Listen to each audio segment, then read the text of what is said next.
Welcome to the Poke It podcast with me, Nicola Cairncross, and my co-host, Pete Jenkins. In the show, we'll be getting deeply interested in everything and everyone, including business and entrepreneurship, investing, crypto, great films, books and sci-fi, served up with great food and wine, and a little bit of gamification and the odd guest thrown in for good measure. You can join in the conversation anytime at the Poke It podcast private group on Facebook. Now let's see what we're going to be poking at today, shall we?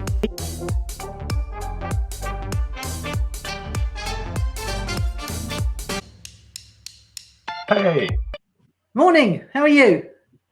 I'm good. You? I'm very well, thank you. Although, as you will hear in our main section, I'm having a bit of a loony week. Oh. Yes. Intrigued now, aren't you? I am, actually.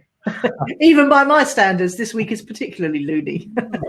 But Pete, that's enough about me. Tell me how your week's been and what you've been up to. Oddly, I felt like it was a bit of a loony week. So I've been avoiding drinking this week just to keep my brain clear. You haven't been? I haven't been drinking, yes. Oh, good God. I know, so there's a shocking change of affairs. I do like a glass of wine in the evening. You do? You were the one who put me onto Naked Wines again. Yeah. To be fair, it's not been completely nothing, but... Right, so not absolutely teetotal. So, what have you been up to then that you needed to keep a clear head? I just got a few too many things on the go. So I've got a new consulting client. Things are finally kicking off in terms of deciding content for my online course for the university. So in my head, I'm trying to hold a 20-week-long training program and work out all the different bits of content that needs to be created, what activities, what interactiveness. I'd be mind mapping that if it was me. I'd be mind mapping that. I've got a massive spreadsheet on the go, but yeah, okay. That's that, and that there, lovely viewers and listeners, sums up the difference between us two. We're very similar in lots of ways, but Pete's more spreadsheety and I'm more mind mappy. I think that's fair. I like the idea of mind maps. No, I particularly like using mind map software because then you can drag things around and you don't have to keep scribbling out on bits of paper. We could have fun with that. There's a mind map built into this if you want. Is there? Okay. Maybe we should practice that on another time. No, I think we should do it live. It'd be much more fun. All right. I'll see what we can do here. Oh, hang on. So there's a whiteboard and there's a mind map. There's a bunch of templates in the whiteboard. So Let me just...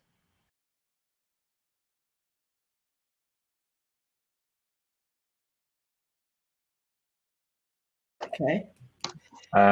And I'm just trying to work out how you... This is what's called poking it, people. This is how the podcast was named. How we do it. Yeah. I think we shouldn't be doing it in the middle of our podcast, though, do you? That's what I said. I know, but I didn't realise it was going to be this boring. I thought it was going to happen straight away by magic. Well, I'm going to have to work out how to get back to... Poking it in private. There we are. Right, okay. I got stuck in the full screen version of it. Oh, never mind. Right. Escape. So what else have you been up to then? Apart from not drinking. Not drinking. Diving into the world of crypto investing. Oh, it's exciting stuff, isn't it? I know. Nobody told me it was more fun than poker. Yes, just about. But it's quite complicated. Just working out. Well, the Buffy stuff is complicated. God, blimey. I can't get my head around that at all. Yeah, it's quite an odd system, isn't it? I've been able to invest in crypto for a while just through a simple platform, but actually having and holding your own crypto and then thinking about how to move it around. That's all easy. That's all easy. Even Phoebe can do that. No, and then go into the yield. No, see, they've made all that up in the last 6 months, that decentralized finance thing. I know. I want to risk a little bit on it. Well, it looks like I'm not joking. It looks like in 2017 when Bitcoin was going up and Ethereum and everything, the standard ones, it looked all these other cryptocurrencies started springing up, tokens, and they were a bunch of bloody sharks making them up. They really were, and most of them, and they've all gone by the wayside now. Most of them again, but this looks like the same thing, but it's people figuring out how to rip people off. I don't like to say that out in public, but I'll say it on our private podcast. Well, there are different platforms for doing it, but from what I can see, there are elements of it that are really simple, which is like people lending to other people instead of doing it via a bank. And so that's just like the lending stuff I do on Sofa. And it's just in crypto. And it's I can't stop that beep, by the way, because that's actually support people for this platform we're using, trying to answer the question that you asked me to ask them. All right. And what are they answering? What we're trying to do, for the benefit of anyone watching, is get it so that we don't have this black line at the top and the bottom. Yeah, exactly. We can't figure out how to get rid of that. Have they come back with an answer? No, they've just come back and said, we're looking at it. There you go. We're looking at it. Yeah. What does that mean? They're looking at it for us? Or? It means the customer service person is trying to find an engineer who knows the answer. Oh, right. Okay, fair enough. Okay. Because I don't like it. And yes, I could put some branding on it, but I just think it'll look naff. I think it's better if we can get it the right size. And we'll be bigger then too, which wouldn't be a bad thing. So, okay, so you've got a new client. You've been looking into crypto. Doing lots of stuff for university work. Yep. Yesterday evening, I was helping another client polish their pitch deck for a big project. But I can't say anything about that one. No, of course not. NDAs. It's quite a big amount of money they're going for as well. So. But it's now a finely tuned presentation. It's come down from like 50 minutes long to 15 beautiful minutes. Beautiful. Yeah. They're really honed. Yeah. Yeah. It's nice to see when that comes together, that sort of thing. Yeah, it is. And it gives the client a lot of confidence when they walk in with it, with someone else having looked over it and knowing there's no holes in it that they could get picked up on. These ones made me laugh. About a month or so ago, they asked me to review the first pitch they practiced on me. And only afterwards did I tell them that in my role as entrepreneur in residence, I ran a Dragon's Den, and I think I've watched, I don't know, 500-600 pitches over the past 12 years. Oh, really? Wow. So you really know what makes a pitch work. I can tell when people haven't practiced. I can tell whether they're missing key elements of it.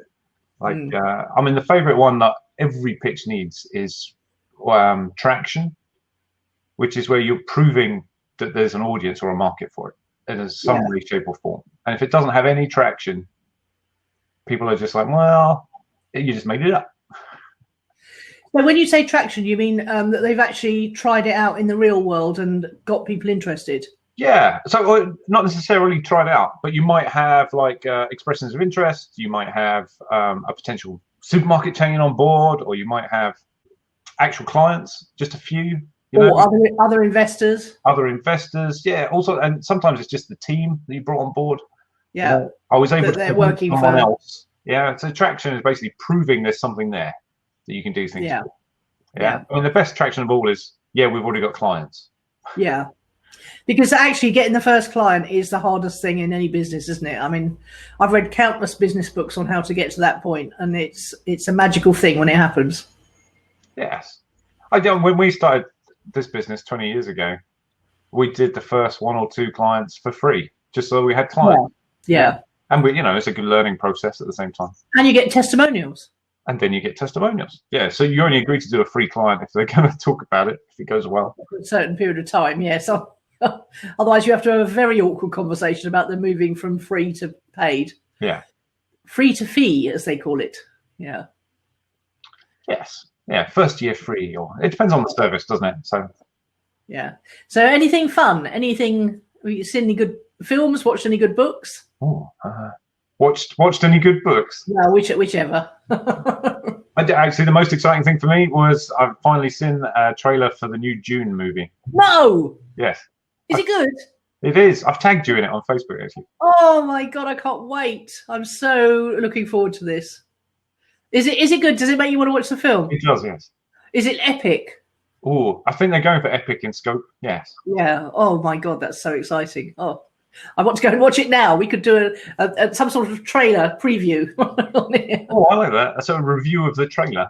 Yeah, let's have a review of the trailer. Can you get it up? I'm not going. Oh, easily. Do you want me to find it? And no, you look for it while I talk about my week. What's happened? What's happened in your week? Yes. Well, I've had a particularly annoying week and a particularly, as I say, loony week. I had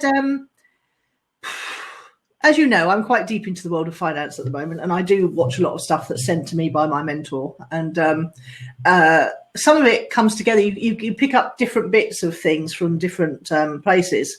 And I've got a family who've got, we're a very working class family, but several people in it are doing rather well.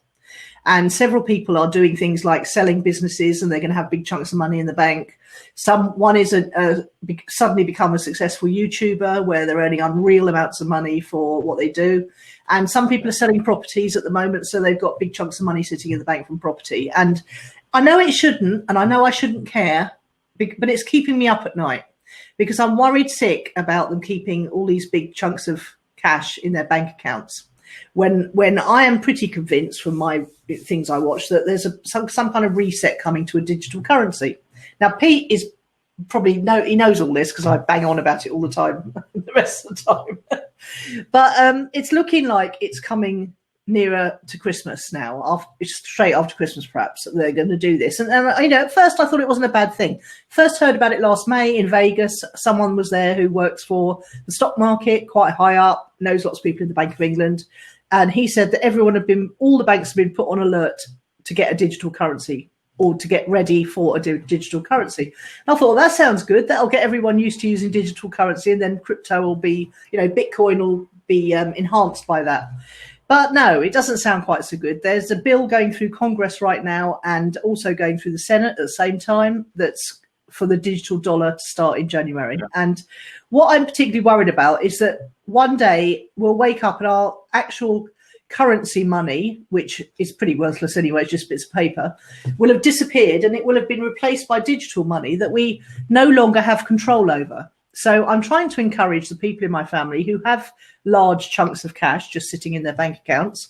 My nephew's one of them. He earns really well, never spends anything, socking it away he is, to turn it into something more tangible that they have control over. And a small island in the Caribbean. No, something that can't be turned into digital units that can then be. I mean, not many people remember about Cyprus, and the people in Cyprus had half their deposit accounts lifted to bail in the banks in Cyprus because the banks were going bankrupt. And that was in the last financial crisis that we both lived through. Okay. And, they just woke up and half their money was gone. And I don't understand why people don't think to themselves, why are the banks here not going to go bankrupt? Well, they are. And if you've got big chunks of money sitting in your deposit account, it could happen here, what happened in Cyprus. So anyway, I don't care why I care about it so much, because I shouldn't. And it's making me feel quite loony that my family are so oblivious. And worse, some are quite resistant to even listening, and they don't want to hear it because it scares them. The thought that life could... Sorry?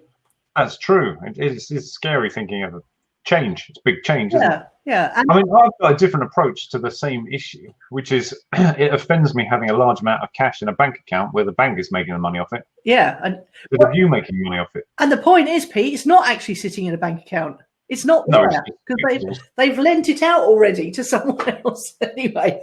So I won't rant on about it too much in here, but it's interesting that all this information is out there freely available on YouTube videos being produced by financial people, like people who've been in, stockbroking for 30 years, or people who've been in some financial services for years and years. And people just don't know all this information's out there. And as soon as you start watching some of it, and I would start with the Kaiser Report, because that's a really good place to start, as well as being very funny, you start getting offered other things on the right-hand side, and you can sort of pick up on other videos in the topic you're interested in.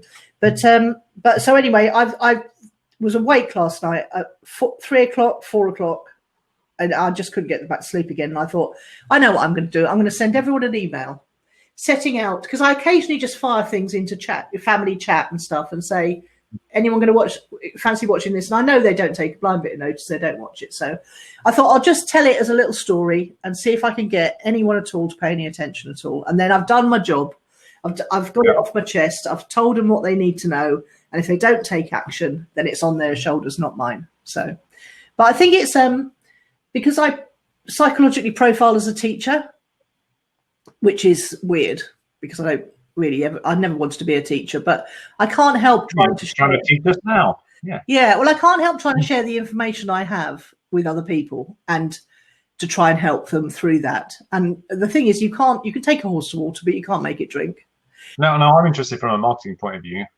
What sort of story did you tell? Was it a scary nightmare or a story of how to do it well and the positive results? Yeah, well, I didn't do it as well as I could have done from that point of view because I didn't have much time. It was in between webinars today, but I didn't paint it as a story of conspiracy and domination and tyranny, even though last night I was a bit shaken up when they said they might impose a 10 o'clock curfew.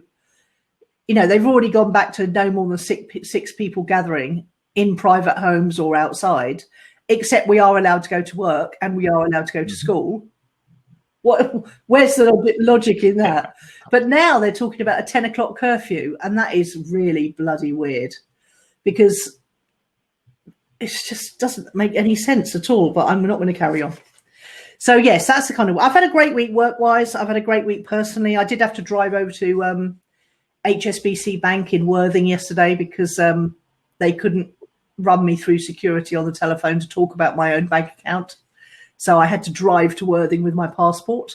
But well, I'm interested to know, what were their opening hours? Because a friend of mine, what were their opening hours? Because a friend of mine tried to go to the bank twice in recent weeks and kept discovering it was only 10 till 4 10 till 2. on HSB main branch in Worthing.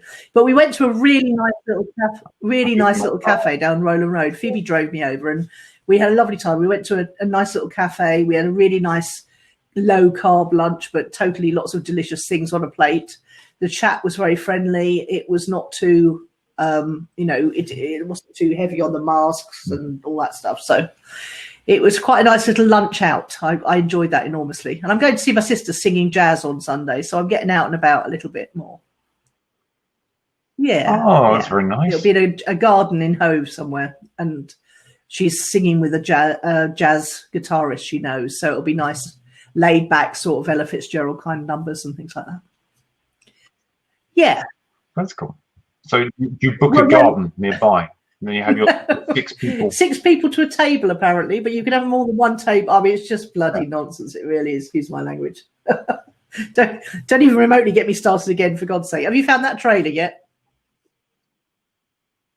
Yeah, I've no idea if it'll play the sound. But also, it was quite a long trailer, so I'm not sure. So where can we find it on Facebook?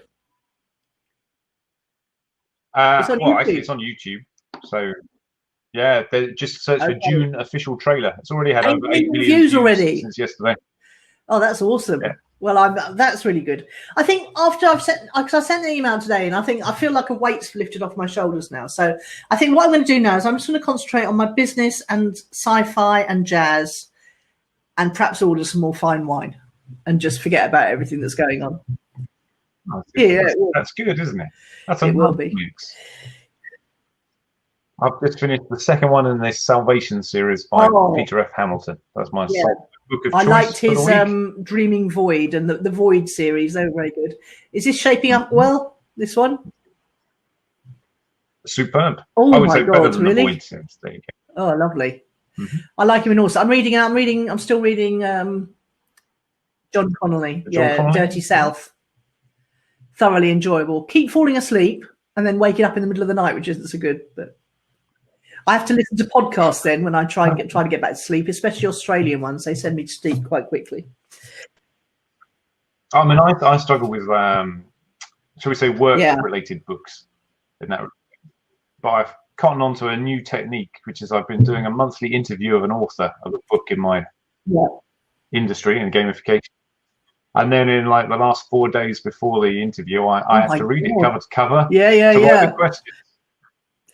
It works really well for me. It's like I work. See, what I would be doing if it was me, I would be inviting them on to be interviewed and then getting them to tell me about their book. Yeah, that is a way to do it. But actually, I was interested in using this as a way to actually make sure I stay up to date. And gets there, but also I thought I'd come up with more interesting questions than your standard interview, and I do get quite specific. I'm like, I guess I'm poking see if they give in there. Like they'll have a very particular definition or approach to gamification, and I'll be like, well, why that, and what got you? So how are you finding your authors? Are they? I suppose they're all just listed on Amazon, are they? Oh, that's interesting. Because of my position in the industry, sometimes I find out about the books before they're published. Yeah, so the first interview was with Toby, who's one of the early people in the industry who's written a book called Infinite Gamification. So it's about games that keep motivating forever. Yeah, which is a cool one. And then, of course, who wants reviews? So you get a review copy. And I was like, this is so good. Let's interview you. So that's what I thought. The support back, what they're saying. Yeah. That's the Autobot saying, this is still Autobots love them. I had to redo my entire bot messenger series over the weekend. Oh my god. So what else were we going to talk about? We were going to talk about yes, I was motivation and mental health. How classic. And we chose this about 2 weeks ago, didn't we? Hilarious. It's a good one, though. I like it. I mean, it's been particularly a lot of people have talked about it during lockdown, I mean, in fact, my entire I do 2 Q&A webinars on Thursday mornings. One for clients in the Australia and New Zealand, and one for the Far East, and one for clients in England. And on the second one, someone turned up who's got a business, and she's basically got a business that's quite a traditional publishing business, and she's also started a YouTube channel vlogging her life as a narrowboat owner. They sold their house, they sold their stuff, and they moved on to a narrowboat called Nutshell. And they vlog their lives, and that's getting bigger and bigger all the time. And she just had her first check from YouTube, and she's finding it quite difficult now to make herself work on the other business.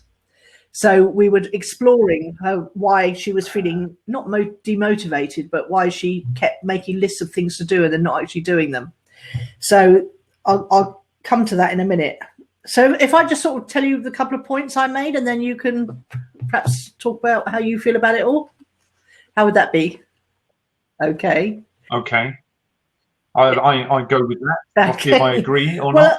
I mean, first things I wrote down was just that I don't believe in motivation. I believe you're either inspired to do something or you're not.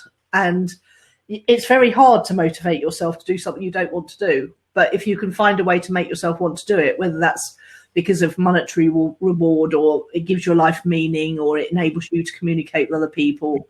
I think knowing your values helps, and knowing your, what's the other one? Values and, no, I completely forgot the other one. But so passion helps, and belief, I think you need belief it's going to work, because I think what holds a lot of people back is they don't believe it's going to work, or they don't believe it's going to work for them. And that makes it really difficult to even get started.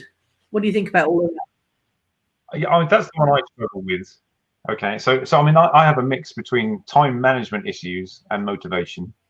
Because actually, I love a lot of the things I do, but I get stuck in time management things where I go, oh, my to-do list is now 180 items long. I'll do something else completely. You know? I'm a big believer in procrastination. That definitely. See, I made a rule about 20 years ago that I'm never going to have more than 3 things on my to-do list for the week. And do you really? Because I'm quite a big picture person, so mine are probably 3 big things under which each had 30 things, but I don't need to write 30 things, whereas you probably write all the 30 things, don't you? Not always, although if I write the small things, they're more likely to get done. My main issue is in effect, I run something like 4 businesses.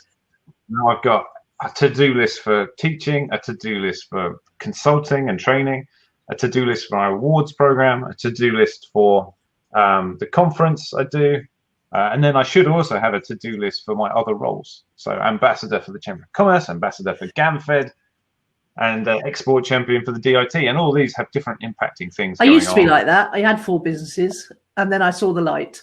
The light was that I wasn't getting anything done in any of them, so I needed to get rid of a few.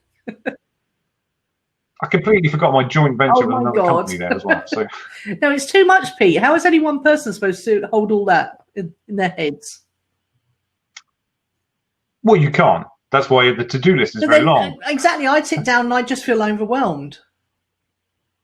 I get overwhelmed very easily.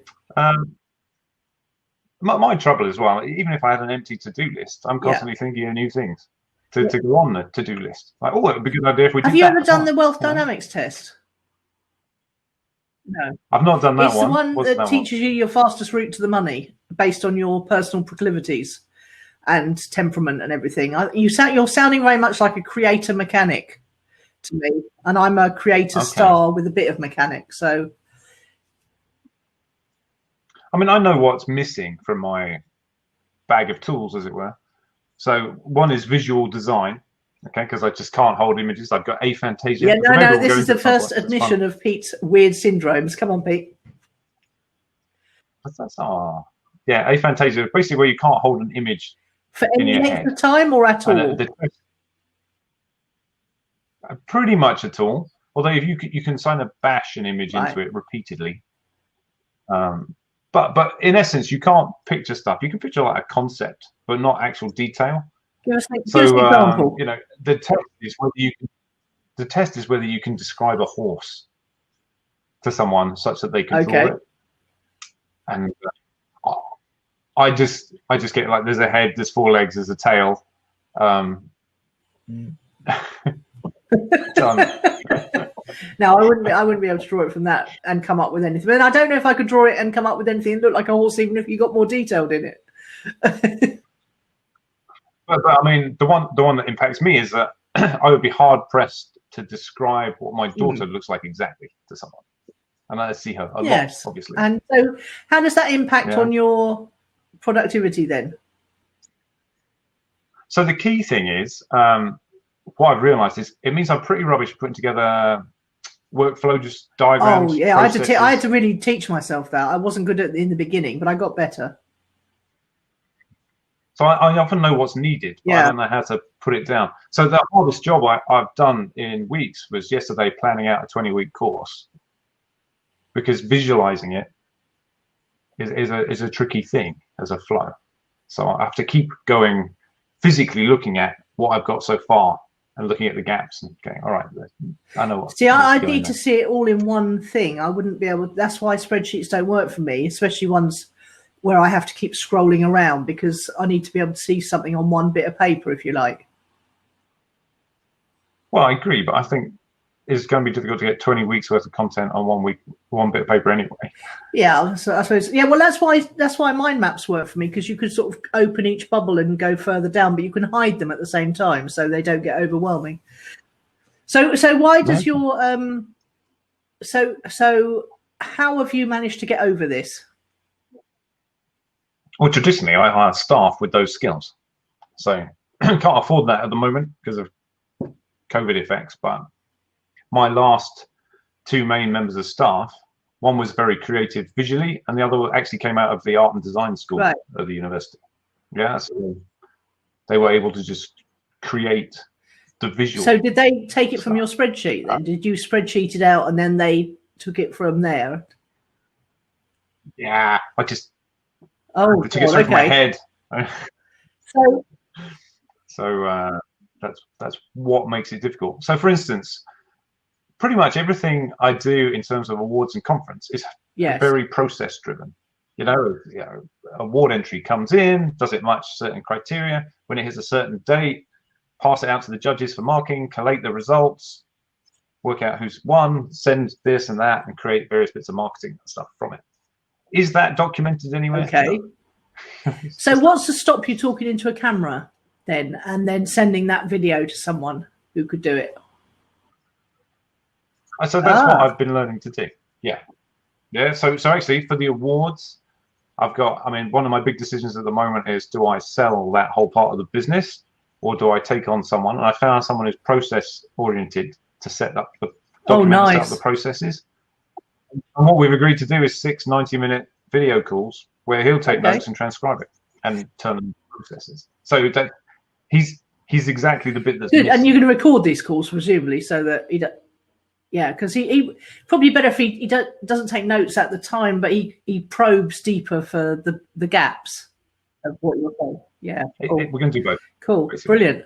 God, that's going to be such a relief when you get this down and you know that you don't have to hold it all in your head. True, but it's still going to generate more things for the to-do list. I already know where this is going to come back. There's going to be like, there's a gap here. We need someone in the Africa area for the franchise for that. And I'll be like, all right, I know just the person. And I'll add a thing to my to-do list, get in contact, draft an email, do the introduction, Yeah. blah, blah, blah. Oh, it makes me feel exhausted just thinking about it. I've only got one business to do and one thing to focus on. Oh my God. I used to be like you, But though. all of the businesses support each other. Synergistic. You know, good award entries lead to potential new speakers for the conference. Yeah, people at the conference spread the word about the awards, and all of them help the reputation of the consulting business that organises all of that brings in consulting work. So, but it is just a lot if it's a small team. And then I was starting to talk about. So when I said something about believing it will work, and you seem to perk up at that point. Was there something you wanted to say on that particularly? I think the short answer is I do kind of agree with that. I'm a big thing. There's different approaches to it. Where am I going to go with? Definitely, if you believe it won't work, it won't work. Whether you believe it or not, you're right. Yeah, that one is definitely right. But also, I find that if you start telling people what you want or what you're doing, it makes it more likely to happen. Yeah, so it's like being held accountable on the one respect, but the other is people always want to offer, and they can't help unless they know what's in your head. Anita Roddick used to say, though, there's a certain point to do that, but you need to hold your dreams in your hand like you were holding a little bird, hold it very gently and keep it safe. Because if you hold too tightly, you crush your dreams, and if you let it go too soon, it won't be ready for the outside world. So that's what she meant. I thought it was a really nice analogy, that you have to nurture it to the point where it's strong enough to fly out in the outside world on its own. I'm not sure if that's the case, or I'm not sure if you can get away with that in business anymore. It's just very fast moving. You need to actually just create. She might only have meant a day or two. She might not have meant months or years. Okay. I mean, there's a good example of that, which is you can go drinking with some buddies and then come up with a great idea, but it's often worth sleeping on it and working out if it's still a good idea. I've had several experiences like that, and I do know. Oh, is that how you got all your tattoos? I do know someone in Australia, actually, Dan Norris, who wrote The 7 Day Startup, who went for a drink with his mates, and they came up with the idea of starting a craft brewery, and they're on to their second brewery now, and it's gone multi-million-dollar. It's unbelievable how quickly it's. It's called Black Ops Brewery, and they had the first official beer for Call of Duty. The game Call of Duty called Black Ops, which was quite clever. So then, the other thing is about believing. It's funny because I've got one client who is a very successful festival organizer, and he's 20 years he's been organizing festivals, big ones, small ones, whatever, and he's pretty big now, and he's just started a new venture, which is into a podcast interviewing all the festival people behind the scenes. And he's got some really big name guests. And the other thing is putting together a course, properly accredited course for people who want to learn how to become festival organisers. And there's nobody else doing it. And it's launching in about 2 weeks' time, so I can talk about it a little bit. But he never seems to have any doubt about whether the things he's going to do will work or not. Oh my God, that's exactly how you have to do events, though. You have to, because I run a conference, I know you have to believe right up until the day that it's going to work. Because everyone else will pick up on the fact that you don't believe it if you don't. But actually, some people just can't see how it will come together. The first conference I ran was an international one with 9 weeks' notice from the day we went for it, bringing speakers from all over the world and selling enough tickets and all the rest of it. And even my own staff, 4 weeks before, because 50% of people book in the last week or two, don't they? Utterly terrifying. In fact, and things happen as well. 2 weeks before it, I discovered, because we had a partner who was supposed to have booked the venue, hadn't actually booked the venue, and the venue was no longer available. I went across the road to, do you know the I-360 in Brighton? Yeah, I went across the road to them from the hotel where it was supposed to be being held, and just said, "Hey, I know it's short notice. Do you have space?" And actually, it worked out much better. They had exactly the right amount of space.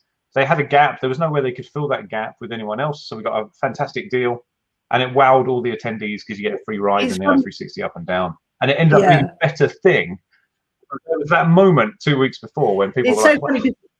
We drove past that the other day. My daughter did some filming for you on that event, didn't she? And we drove past that the other day, and she said, I said, "Oh, you never get me up there." She said, "Well, I'd have said that too, but I ended up there filming Pete's event." And I said, "Well, didn't you know it was going to be there?" She said, "No, he didn't mention it. It was going to actually move." She said, "I thought it was just going to be downstairs. I didn't have no idea it was going to go up into the sky." She said, "I was holding on to things with one hand and trying to film with the other, which was a bit shaky." Very funny. Yeah. It was really good, but you know, that's the point. Events don't happen if you don't believe. Yeah, so I can see how you would then take that philosophy across to other areas of work and life. I think people are also terrified about when they're first going self-employed about if what their idea is can actually make a living, can make them a living. And I think you have to ask yourself, do other people make a living from this? And if so, how do they do it? And then model your thing on what they're doing, because then that helps give you the belief that you could be able to do it. I mean, that's a good idea.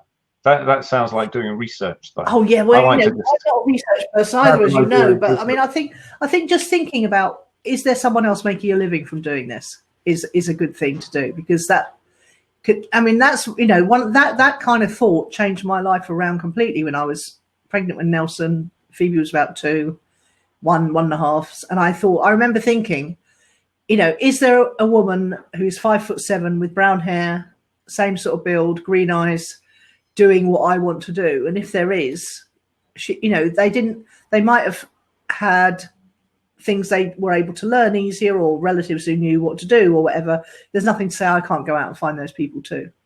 And that was a really big turning point in my life when I thought, if they can do it, I can do it too. I think there's an even better thing now, which is by going digital and going online, there's a niche audience somewhere in the world that's big enough to sustain any unique idea. Yeah, but actually that long tail could bring you plenty of money, you know, even if it's just, I don't know, I have to pick something random now, like snail farming. Snail farming is good. You've got to specialise in a particular kind of snail now. Exactly. Yeah. So you then specialize in one, you know, and all the environment around that, and then you do a blog about it, and then a vlog, you know, very slow moving video. Slow moving video, very good. But and then you do a slow mo shot of a snail moving very slowly. It would be very funny. You've got such a dry sense of humour. I nearly miss it sometimes. One of my clients is a Swedish steam railway enthusiast. It is very specific, isn't it? And I'm going to guess the audience isn't big enough in Sweden to sustain that. There is a global audience for Swedish steam railways, especially, and he interviews the drivers. He goes all over the world filming steam railways. But his channel is called Harukkalan, and it's HARROK ALEN, I think. And if you just put that in steam railways, you'll find it. It comes up immediately. And some of his videos. Didn't you used to have a client that specialised in cement? So it wasn't even cement. It was cement microscopy. He had what are those big? What are those microscopes called that cost hundreds of thousands of dollars? Yeah, he had electron microscope, and people used to send in bits of their concrete from all over the world, and he would examine it and send back a report. And I had to try and make his ebook sexy. Is your cement crumbling before your very eyes? That kind of thing. Lovely. Hello, Nick, if you're watching. Still my most famous client, yes. So moving on to mental health then. Hang on, because it's so niche and still really famous. He's a world famous expert. Yeah, in his thing. And the more niche you go, the more likely you can be the world expert. It's very true. Yeah. And remember the Zulu principle? I don't know if you've ever heard of that, have you? No, yeah.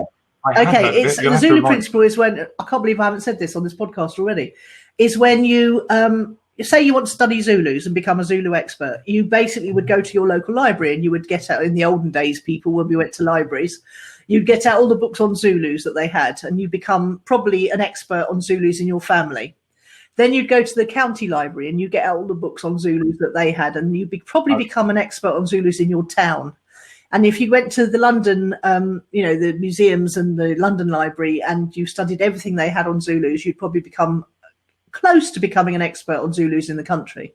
And then if you went to South African universities and studied everything there, and then you went and stayed on a Zulu chorale, and then you'd probably become a European Zulu expert. So it's always one step back.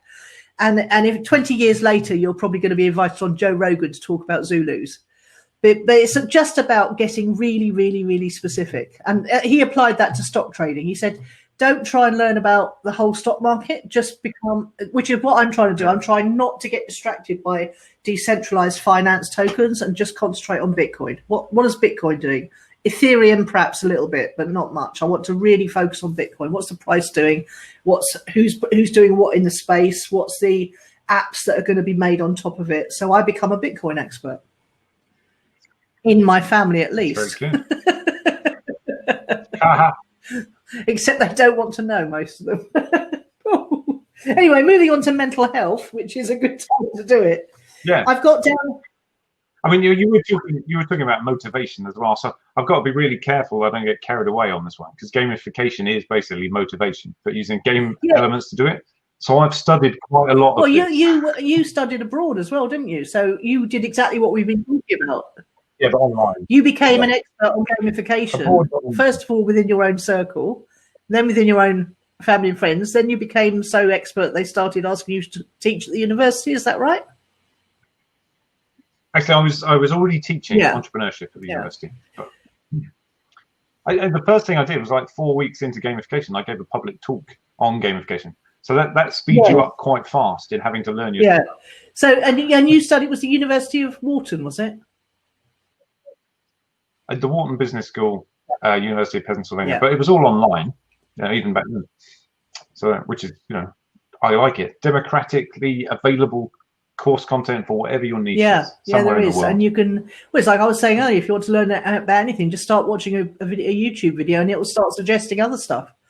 Like I've become a bit of an expert on survival techniques. Give me an axe and a hunting knife and a bit of tarp, I can probably survive anywhere for a while.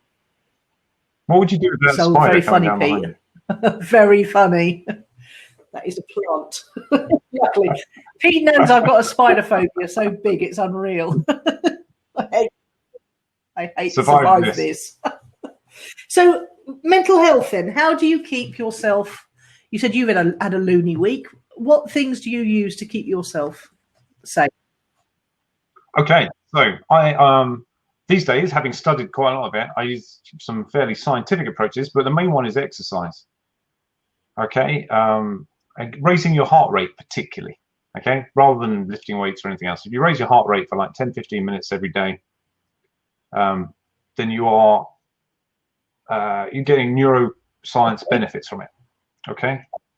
If I have exercise in the morning, I am pretty much guaranteed I'm going to be more focused, more productive for the rest of the day, and I have a better day, yeah?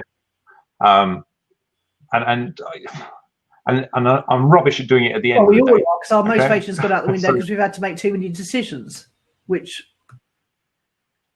That's a fallacy, by the way, decision fatigue. I used Why to really believe in it. Or rather, you can't... I mean, I believe I had decision fatigue a lot, okay? But actually, it's to do with willpower. And they used to say willpower was exhaustible, but it's not. Willpower is a mental belief. So this is the bit where if you believe you've got enough willpower, you have. Okay, it's an inexhaustible pot. Okay, so there's new research out to kill the old research, which I'm still working on. Yes, basically. So willpower is inexhaustible as long as you believe it is. So basically, we're back to what you believe is right. Yeah. Yeah, for that one. But for mental health, exercise first. If I get really stuck, I might meditate. So I'll use a guided meditation rather than just trying to sit and empty your mind. Yeah, although I mean, I will do that if I have no access to a guided meditation at that time. But a guide did the first few times anyway, just so you get used to the feel of it. And the worst thing for me in guided meditations, the bit that drives me nuts, is they nearly all start with a visualization. Picture yourself on a beach or something, or a happy place. I'm like, I cannot do that. I have aphantasia. Yeah, well, there's a gap in the market right there. Then guided meditation for people who suffer from, what's it again? Aphantasia. Aphantasia. Yeah, it's something like 1 in 100 people. It's just that loads of people don't know it. So there's 1 in 100 people, and how many people are in the world? Okay, 8 billion, is it? So there's 8 billion divided by 100. Well, I'm not. I mean, I was hoping you might have a calculator handy. 80 million. Well, it's a big market, though, isn't it? Right, struggle with. Okay, here's the sales. Then you reduce it down. Here's the sales page. Struggle with meditation. Always wonder what they're talking about when they say visualize your happy place. Here's the answer. Oh my God, I can see it. We should do it. You'd have to find someone who could do guided meditation for people who don't visualize things.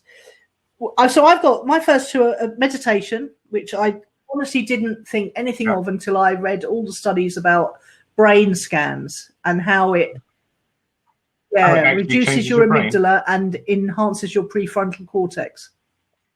And also all the stories about all the old geniuses like Picasso and Da Vinci and all those people, Einstein, who used to go off into places for what their housekeepers used to think were naps, but actually were just long periods of sitting, thinking and doing nothing.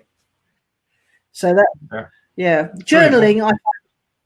I use meditation to break creative blocks as well. So when you're really stuck creatively, blank page, that sort of thing, a 15-minute meditation, and then you come out of it and you go, that's very good. I've never tried that because I never have that blank page thing unless I'm trying to do my accounts. Yeah, so I would use it then as well. So if I find I'm deliberately not doing a big task that I need to do, then if I remember, I'll do a meditation and I'll come out of that focused and able to do it. And of course, with those things, as soon as you start them, and they make you feel good. They just make you feel good. I never come out of a meditation. I mean, I have sometimes come out of a meditation and not felt as good as I wanted to. So I did another 15 minutes. I have done that once or twice, actually. It does work. It works.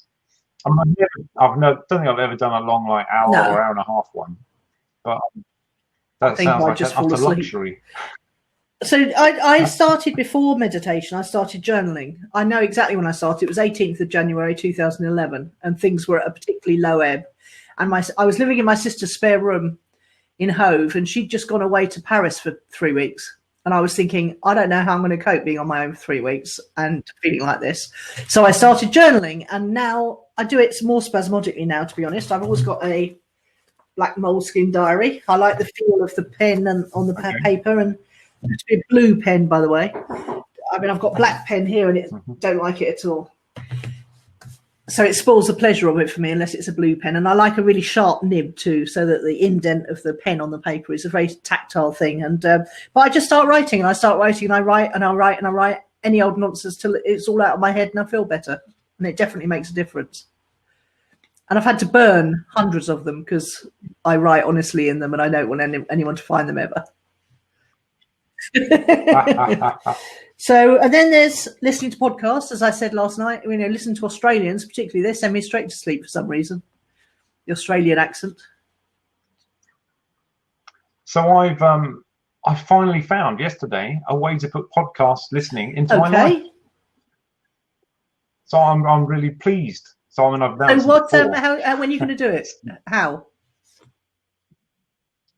Apparently, I can easily listen to podcasts while playing computer games. Really? So, certain types of computer game, maybe not like full-on strategic ones, but some of the stuff like Candy Crush equivalents, where I might just spend half an hour chilling out and relaxing, which I also do for mental health sometimes. I can play a podcast at the same time with my phone. And I keep getting shown a game on YouTube, which looks quite fun. I think it's like a cartoon version. It's like Age of Empires or something, where you start. Age of Empires is quite old one. It's a bit like it was empire building, but you're a little cartoon character, and you're getting invaded by hordes and things. The only computer game I've ever played is Second Life. I absolutely loved it because it's creative. I used to play The Sims as well, I suppose, in the beginning, because you're building stuff. I don't like doing things where you kill things. I mean, obviously, I play Lego quite a lot. Yeah, I can see that one. I've got a dragon to build. Oh, he's got a book. No, I haven't got a book. I've got a box of Lego. Oh, well, see, that's different. You've got an excuse there, haven't you? It's my VIP Lego membership card. Right, I'm being told we've got 5 minutes, so will it actually cut us off? Yeah. Right, we better crack on, haven't we? I've got AFC here, and I've got no idea what I meant. But hobbies I've also written, so trying to find hobbies away from the computer. Oh, away from the computer, that's what AFC stands for. That's what it means. Okay, what are you looking forward to this next coming week, then? Oh gosh, all sorts of things. I'm going for a long walk on Saturday to finish with a friend. We're doing the Sussex Ouse Valley Way, which is a really long walk, and we've done all of it apart from the last 7.5 miles. So we're going to. And will there be a nice pub Saturday. featuring at the end of that? The idea was yes, but all the pub right at the end is closed as not closed. Someone's booked the whole thing for their child baby's birthday. Yeah. Outrageous. Sunday we're going kayaking on a lake and having a picnic on a lake. That sounds nice. And then Monday, apparently, we're going to go bouldering. Oh, okay. A bit of climbing. Is Monday a bank holiday again then? No. No, Monday evening. Okay. Doing it after work. I mean, that's the personal stuff. I mean, work-wise, I'm trying to remember what I've got on. I've got loads of stuff. I've got a couple of webinars tomorrow. Quite a few calls. So, and the other item, how many exact 183 did you say? Well, I mean, it depends where you count. I have a to-do list. I also have my unread emails or unanswered emails. It's ridiculous. And Microsoft Planner lists for particular projects. Very cool. Well, I've got to step up I haven't done any. I've got to step up. I've got to start the marketing for my 5-day challenge, which is starting on the Monday, the 21st of September, where I take people through a challenge on how to get started with being everywhere online and promoting their business on social media. And I always really enjoy it, but I had to put it back because of this bot messenger rebuild I had to do. And I know, I've got to tell you, right, the Marks and Spencer savings account. Finally got access to it this week, and after are you fabulously wealthy? I had £25 a month, remember, put in from 1999 to 2002, so 3 years, and it's appreciated. It was in the Marks and Spencer's High Growth Global Unit Trust Fund, and I worked out. Hey, I can't even do it in my head now. £25 a month times 12 times 3. It's about 1,200, isn't it? Something like that. Yeah. 900. Well, the grand sum it appreciated to was £2,947. And that arrived. It's not very good, actually, for 20 years, is it, really? Yes. I think that's pretty damn poor. I think it's pretty good compared to just leaving the money. Yeah, well, that's true. It's marginally better on that. Anyway, arrived nicely in my bank account as promised. They were very efficient once we tracked me down and made sure I was who I said I was. So thank you very much, Marks and Spencer Savings. It went straight to Bitcoin. Well, I'm expecting it to do a lot better in the next 3 months, probably, than it's done in the last 20 years in a unit. That's an interesting point. I bought my first Ethereum. I bought $50 worth of Ethereum for something. I can't remember what it was. Oh, I know what it was. It was that new social media platform, well, newish, minds.com. It's supposed to be censorship resistant because it's built on a blockchain. We'll see. We'll see. Okay, good stuff. Well, great episode as always. I'll sorry, yeah, it did flew by on that one. You're absolutely right. So talk next week then. Bye. Talk next week. Bye. It's been a pleasure. Bye. Oh, it's you that has to stop the event on this one. You're listening to the Poke It Podcast with Pete Jenkins and Nicola Cairncross. You can find me at gamificationplus.uk and Nicola at clicksandleads.com.